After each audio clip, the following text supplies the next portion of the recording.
বাড়ি থেকে বেরিয়ে যে শেষ পর্যন্ত ছুটে ছুটে বাড়ি আসতে হবে সেটা আমরা কখনোই ভাবিনি। আসলে আমাদের সাথে কি হলো ব্যাপারটা সেটা যদি তোমরা জানতে চাও তাহলে ভিডিওটা শুরু থেকে শেষ অবধি দেখো।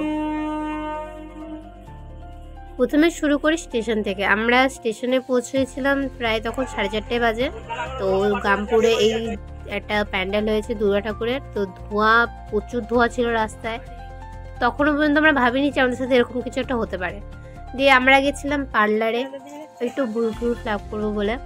তো ভিতরে অনেক ভিড় ছিল বলে আমাদেরকে বাইরে বসিয়ে দিয়েছিল, বলেছে দাঁড়াও এখানে একটু ফাঁকা হোক দিয়ে ভিতরে আসবে। দিয়ে যেমন বলে আমরা দিয়ে সবাই বেরিয়ে গেল বলে আমরা ঢুকলাম। আমরা ভেতরে আমরা এই 4টে মেয়ে ছিলাম, আর কেউ ছিল না। আর যারা ছিল মানে কাজ করছিল, দিয়ে আমি ফটাফট গ্রুপ লাভ করলাম। তখনও জানতাম না যে আমাদের সাথে এরকম কিছুটা হতে পারে। তো বন্ধুরা এই যে আমার গ্রুপ লাভ করা হয়ে গেছে, এটা আমার ফাইনাল লুক। তোমাকে কেমন লাগছে অবশ্যই কমেন্টে বলো, খারাপ কমেন্ট করবে না, ভালো করবে।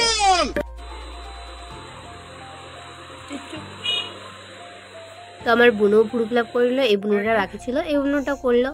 দিয়ে দেখছি আমাকে কেমন লাগছে।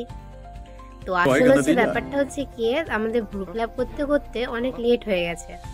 কিছু মানুষ তো বাড়িতে এসে এরকমই বলতে থাকে, যাই হোক তাই আমাদেরকে ছুটে ছুটে বাড়ি যেতে হয়েছে, নয়তো বাড়িতে গেলেই প্যাদানি খেতে হবে, মাও বকবে বাবাও বকবে, তাই ছুটে ছুটে বাড়ি যাচ্ছিলাম। তো বন্ধুরা ভিডিওটা ভালো লাগলে লাইক করে দাও।